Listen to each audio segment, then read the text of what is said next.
Kumusta mga may Mars? Mayong buntag. Ani ana sab kita sa atong naandan karon no? Nga maghatag og reflection kung unsa nga atong nakatunan sa ato ang pagatun-an. So ani ana usab kata karon mga may Mars nga ato ang Bible lesson sa Josue chapter 1 to chapter 3. Nahuman naman kita sa Book of Torah ni Aba mga may Mars sa Genesis, sa Exodus, sa Leviticus, sa Numbers ug sa Deuteronomy. So makipahinuklog, makapanlimbawt sa balhibo ang ato ang lesson karon si manahuna mga may Mars. Isang tulo ka chapter ni. Dili ra man ni lisod nato i-recall mga may Mars kay mubo ra man ni. Mas mayon ni nga mubo tulo ka chapter lang para mas matuhog, mas masabtan pagid nato ang pulong ni Aba kay mubo ra kini tulo ka chapter ra ni. So human sa kamatayon sa salugoon ni Amang Yahweh mga may Mars atong masabtan diri sa Josue chapter 1 verse 1. Diri gitumbok gyud og gitumo nga si Moses usa ka salugoon ni Amang Yahweh. So human sa kamatayon ni Moses, ang mipuli niya mao si Joshua o si Josue. Pero adunay dakong saad si Amang Yahweh kang Josue. So, ako ang reflection mga may Mars, diri na ako ibase sa chapter 1. Ako basahon ang bersikulo. Ug diri na ako ibase ang ako ang nasabtan. Sumala diri sa balaang kasulatan mga may Mars, atong mabasa sa chapter 1 verses 5 to 9. Samtang buhi ka pa, walay makabuntog kanimo. Ug ubanan ko ikaw sama sa pag-uban ko kang Moses. Dili ko ikaw biyaan o pasagdan. Pag maisugon ug pag madasigon, kay ikaw ang mangulo niining katawhan nga hatagan ko sa yuta nga gisaad ko sa ilang kagikanan. Busa bato ni ang kaisog ug pagka madasigon, tumana nga kinasingkasing ang tanan sa balaod nga gihatag kanimo ni Moses, akong sulugoon. Ayaw simang sa tuo o sa wala ug pagmalampuson ka bisag asa ka paingon. Basaha kanunay ang libro sa balaod ug pamalandungi kini adlaw ug gabii aron kinasingkasing mong matuman ang iyang gisulti ug musubay dinhi ang imong mga laraw sa ingon magmabungahon ka ug malampuson ka sa tanan. Ako mao ang nagsugo kanimo, busa magmalig-on ug magmaisugon, ayaw kalisang ug ayaw kaluya, kay bisag asa kapadulong uban kanimo si Amang Yahweh nga imong Elohim. So dako kayo ang saad diri ni Amang Yahweh ngadto ni Josue mga may Mars. Sumala sa iyang gipanaa dito sa panahon nga si Moises pa ang nangulo, mao usab ang iyahang gisaad kang Josue. Dali ang pagtuman para ni Josue ang mga balaod ang sugo ni Amang Yahweh ni may Mars kay kikinasing-kasing niya kini ug walay kahadlok si Josue sa pagtuman sa mga sugo ni Amang Yahweh. Unsa ang atong maaplikar sa atong nabasa karon sa ato ang gitun-an sa atong leksyon karong si manaha mga may Mars? Kaning mga tekstong atong nabasa ato maning hinhinay aplikar sa atong pagkinabuhi karon.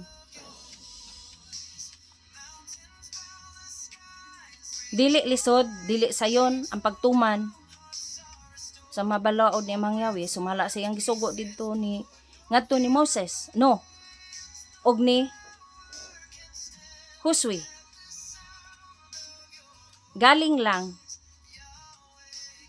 mga may Mars, dunay makababag. Lisod i-aplikar sa matag usa kung ang imong pagpanggawi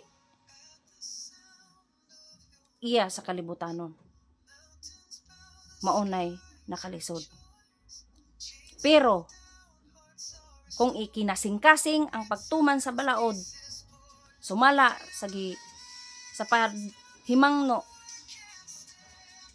o sa gitudlo ni Amang Yahweh sa iyang gisaad ni Josue sa pagpanaw sa mga Israelita nga ato pong maaplikar karon,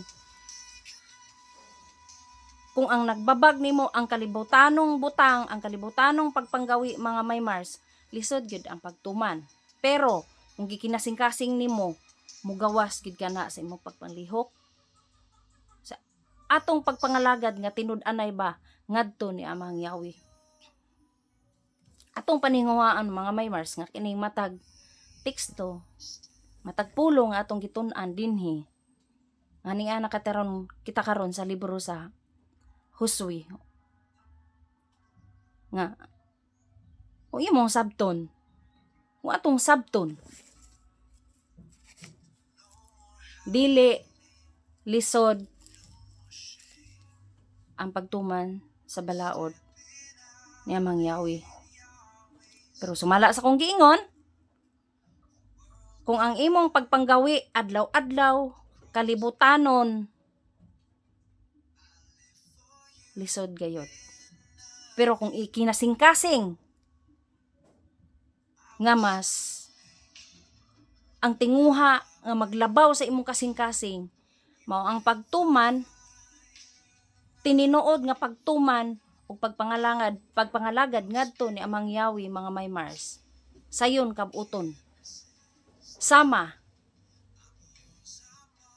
ni Josue.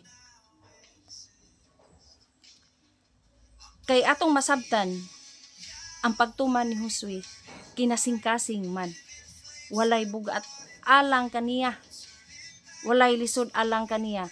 Kay kung kanunay siyang positibo, mao sa kanunay nga ang dakong saad ni Amang Yahweh niya nga ilhon gid siya. Ug ato ganing mabasa diri mga Maymars nga akong ikadugang sa chapter 3 verse 5.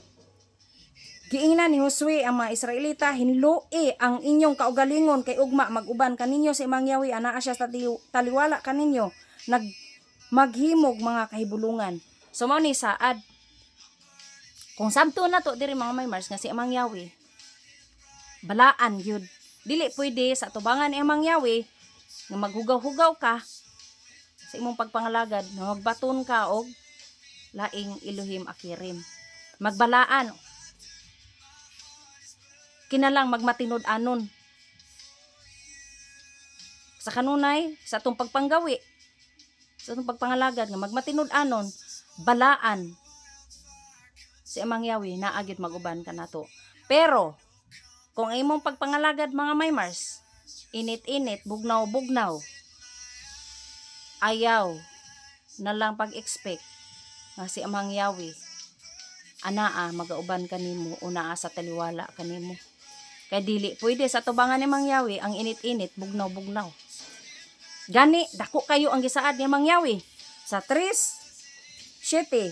Miingon si Amang Yahweh kang Josue, karong adlaw himuon ko ikaw bantugan sa mata sa Israel, unya masayod sila nga giubanan ko ikaw ingon sa pakiguban ko kang Moses. Grabe ang saad ni Amang Yahweh. Kung aplikar na to karon mga Maymars, madawat po na to. Anda kong panalangin ni Amang Yahweh kung magbalaan kita ug magmatinud-anon kita, limpyo, ikinasing-kasing ang atong pagpangalagad. Wala imposible nga dakong panalangin ang atong madawat ni Amang Yahweh ug kinabuhing dayon nga atong maangkon sa pagbalik sa ato ang mangluluwas nga mao si Rabbi Yeshua sa maabot nga panahon. Noot, hinaot mga Maymars nga batunan nato sa kanunay ang pagkamadasigon ug dili nato hatagan ug higayon ang pagkamaluyahon. Sa kunang giingon mga Maymars, dili pwede ni Amang Yahweh ang magmaluya. Ang gipangayo ni Amang Yahweh sumala sa iyang gitudlo ni Josue magmadasigon. Kung sa kanunay magmadasigon kitag atong aplikar karon sa atong pagpangalagad ngadto ni Aba, magmadasigon, magbalaan sa atong pagpangalagad. Walay imposible nga ihatag ni Mangyawi ang dakong panalangin. Ang pag-uswag sa imong pagtuo nga bisan unsa kadako nga pagsulay nga moabot, dili ug dili gid ka matarok, mga may Mars. O kini ang ako ang reflection sa atong lesson sa Hosea chapter 1 to chapter 3, mga may Mars. Hallelujah. Dalaygon si Mangyawi ug si Rabbi Yeshua sa walay katapusan. Hallelujah.